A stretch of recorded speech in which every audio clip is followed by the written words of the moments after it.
Hello everyone, welcome back into this channel. So today I want to share the tutorial how to create a group chat on TikTok application. So first thing we're gonna do is open the TikTok application, and after we open our TikTok application, please take a look on this bottom line here. There will be a lot of sections that we have, such as home, friends, plus button, inbox, and profile. So if you want to create a group chat, go into the inbox and please take a look on this left upper corner, these bubbles, just click it, and now you can choose which friends that you want to invite into the group. For example, I want to invite my friend, and after done, you just need to start a group chat.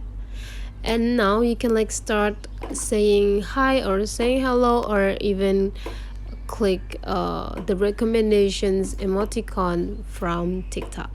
And that's all the way how you create a group chat on TikTok application. If you find that this video is really useful for you, don't forget to leave some comment, like, and subscribe into this channel.